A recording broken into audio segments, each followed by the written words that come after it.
Hello, welcome to Soulprint Intuitive Tarot. It is August 9th.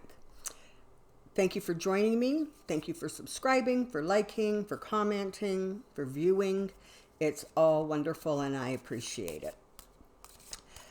So I have a couple comments to make and then I'm going to get on with my question. This morning it was reported that, I think it was yesterday, NORAD was intercepted some Russian jets approaching Canada, U.S. sovereign lands. They did not cross the I guess, border in the sky, but they were awful close and they were intercepted. So I'm not quite all sure what that means.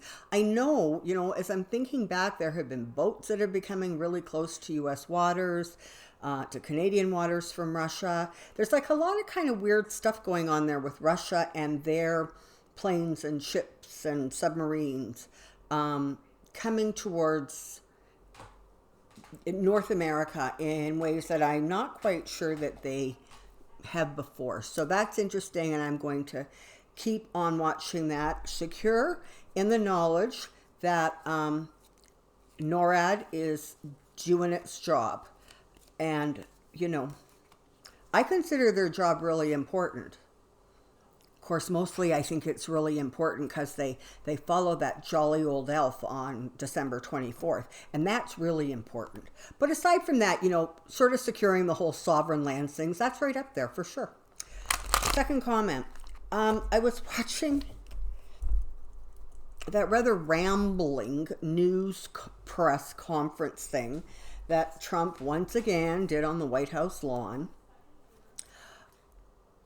And I was actually going to check the weather in Washington and got sidetracked and haven't done that. But it's like I'm watching him and there is like this river of perspiration rolling down his face. But I'm looking at the other people and nobody else appears to be hot, particularly having any sort of a perspiration problem. I didn't see anybody wiping their brow. I didn't anything. So that was really curious to me. And it made me wonder kind of about, one, his health, and two, if it's actually not just a physical manifestation of the amount of pressure he is under. So, and he did say in the rambling press conference thing that, you got to do something real serious about, what do you call them? Intelligent background checks. Okay, so I'm not sure he would actually know intelligent background checks if it ran up and kissed him in the butt. But, so he, once again, has made a commitment. And I really believe that the continual ongoing pressure is going to be part of what just brings Trump and the GOP down. They're not going to be able to push forward on this. It's too big a deal. And people are not letting it go. I have heard about the raid in Mississippi. At this point, I consider it nothing more than a painful and cruel publicity stunt by the Trump administration. If sort of there's more that goes on there, or there's something that I or my viewers are particularly concerned about, I'll look at it beyond that. But it's just Trump being Trump. But I have a question, and this is my question. I was watching the clip, in fact, a couple of the clips that came out and were released with Trump and Melania's visit to Dayton, Ohio, and El Paso, Texas.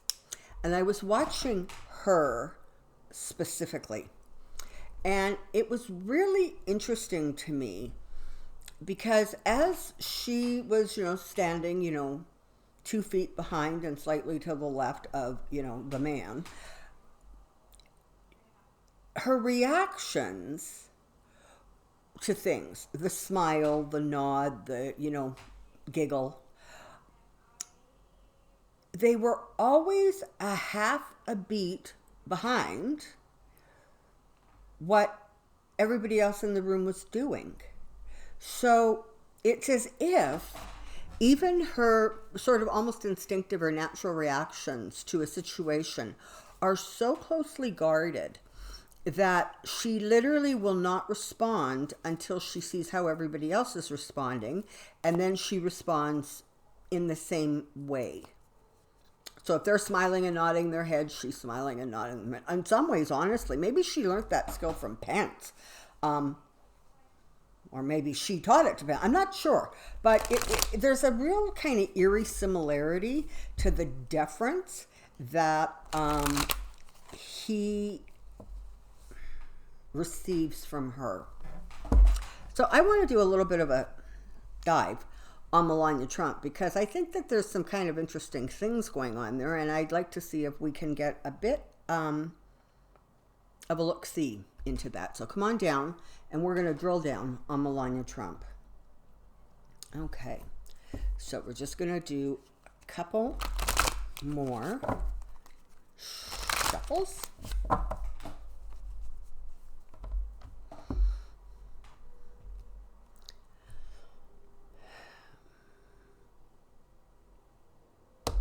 Melania Trump, Melania Trump, Melania Trump. And I have to say, typically, she is not somebody I would read on the same way I will never read, for example, on Barron. Because I feel like she sort of didn't ask to be made a public figure. But her behavior is a little unusual. And so I would like to see what we can see about that.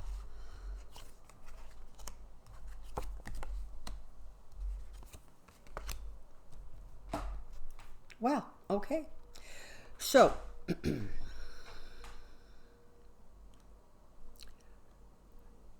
she is very aware of the rules of the marriage. She is very aware of what what is expected of her, and she does not deviate far from that. In some ways, she is imprisoned by her marriage to him. It is almost as if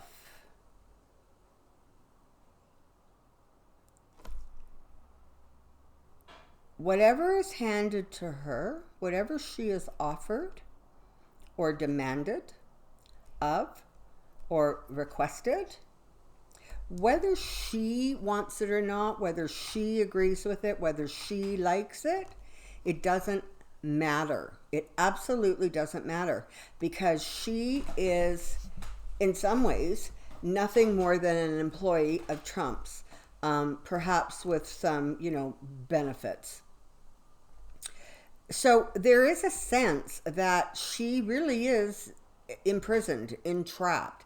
There is not a lot of freedom in this marriage. I honestly don't think that she makes a move without his approval, because let's face it, that's how he has functioned his whole life. Certainly in business, he knew everything that was going on. Everything required his approval and knowledge. I cannot see how he would then behave so differently in a marriage to someone who is wholly dependent on him. And this is the other thing, this pertaining to this card, I can't remember what it's called, but a few months back, there was some sort of a financial disclosure form that had to be filled out and released to the public about Donald Trump's current financial situation. It was not detailed at all. There wasn't a real interesting breakdown. It just basically said, assets, debts, whatever. But I remember at the time when that came out, I was really struck by the fact that Melania listed, I believe it was actually zero money. Like she had no assets. And I remember thinking that that was really unusual. Now, I could have it wrong, and it could be that she receives no income. But whatever it is, the energy and the information is of someone who is completely dependent on the on Donald Trump, on her husband, to provide for her. And so in that situation, she really doesn't have a lot of wiggle room. There's no maneuverability there because he basically holds all the cards. And you know what? Yep, she's sad. And was this a marriage of love? I'm going to say probably not. I'm going to say this from the get-go was a marriage of, it was a business arrangement. It satisfied two basic elements. One, Trump needed a pretty little thing draped over him and hanging off his arm. And sorry, the jury's still out about whether actually she's a pretty little thing or not, but that's what he needed. She needed someone who would support her in the manner in which she flat out intended to become accustomed. So she knew from the get-go whether or, what the parameters of the marriage were. She wasn't, what I'm saying is she wasn't under any illusions that she was the wife that he was going to love eternally and be faithful to. She wasn't under any illusions that this was a love match. It was not. She was very aware of his behavior, of his sexual escapades and roaming. She was aware of his attitudes and his thinking and his thoughts. And she accepted that all because she was looking for financial support. She was literally looking for someone to take care of her. And it does. It causes her distress. She's completely miserable in the White House. And I'm not actually convinced that she spends all that much time in the White House. I think that when we don't see her for periods of time, she is actually not in residence, okay? She feels spied on in there. She feels even more like a prop than she did before Trump entered politics, and she definitely felt like a Trump before, or a puppet, a prop before.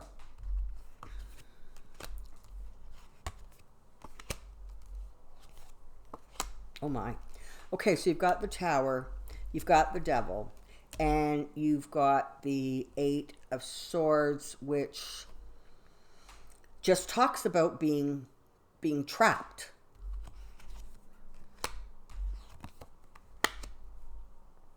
Fascinating. So, there is a desire for her to see justice received. Okay, there are limits. There are lines that he has crossed that deep and quietly in her soul she really doesn't agree with and doesn't approve of. But she understands clearly that it is not going to serve her one bit to voice those concerns. And I will go so far as to even voice them privately just when it's the two of them. So in some way, there's this sort of hope that through the government, justice will come. However, she's torn because she's very protective of her son. And frankly, she's incredibly protective of her own financial future and of her own personal assets.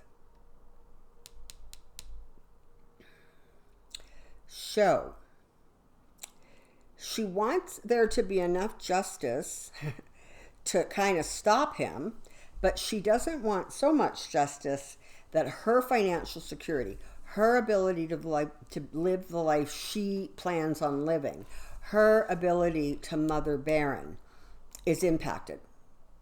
So she wants justice as long as it's not inconvenient to her.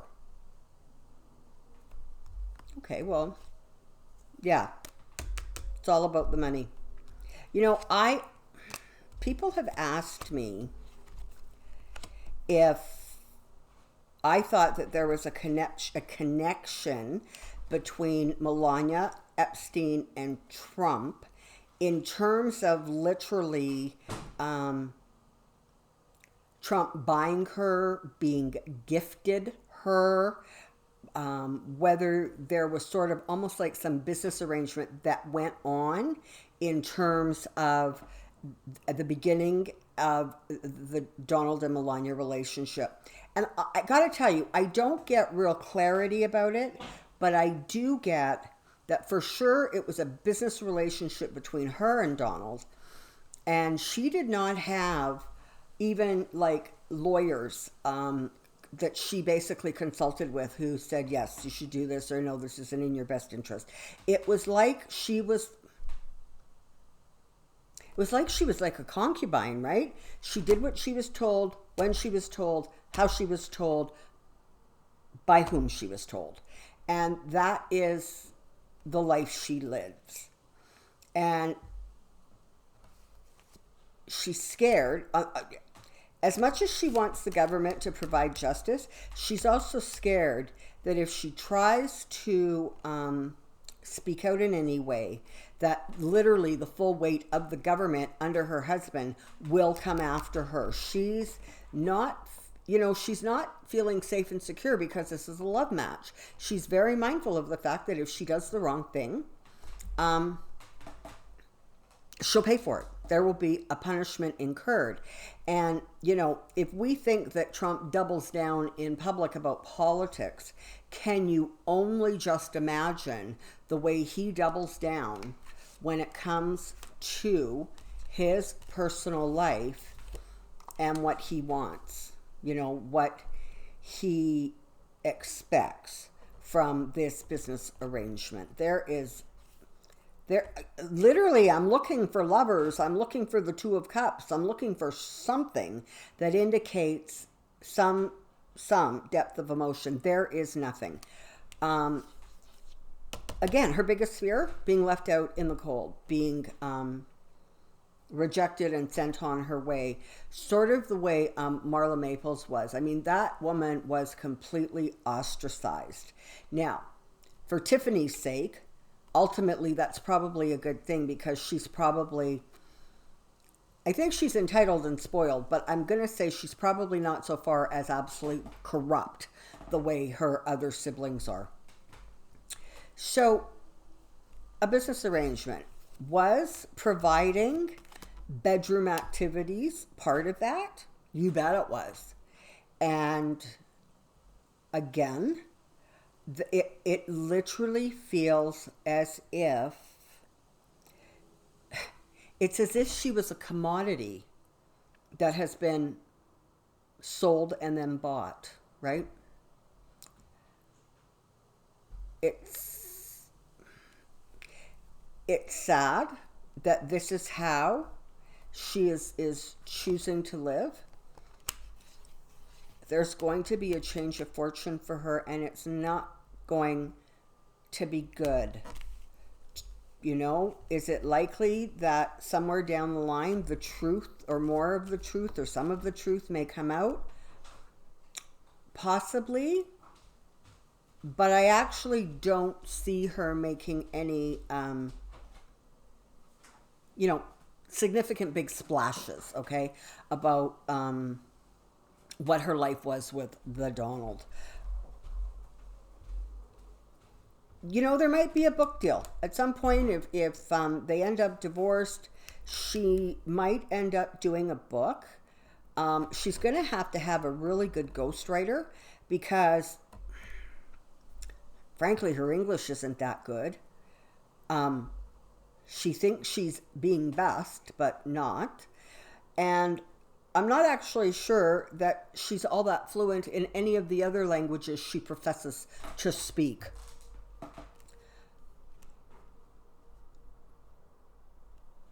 I'm thinking the whole multilingual thing is a bit of a exaggeration. Doesn't want the loss. And here comes judgment. Okay. I think this tells us everything we honestly need to know. We have the Tower, the Devil, the Wheel of Fortune. We have the Nine of Swords. We have the Five of Cups. And we have Judgment. So, whether she wants to be judged, whether she feels she's judged too much, whether she feels that she is completely misunderstood, or that is just the role she plays, because if there's one thing she would have learned on Trump's knee, is that playing the victim sometimes gets you where you want to be, even if you're not the victim. So I'm not convinced she's that maligned. I'm not convinced that, there's a whole bunch of threats. Honestly, I think overall she is viewed as a prop. She is not viewed as very smart or clever. There is nothing of any substance that she contributes to the political arena. And as far as her marriage, it would appear that it is a business relationship, and it is a business relationship where she provides certain things and she is then kept in the life and lifestyle that she wants. So, and this is just an observation from a female who you might have figured out by now kind of likes jewelry.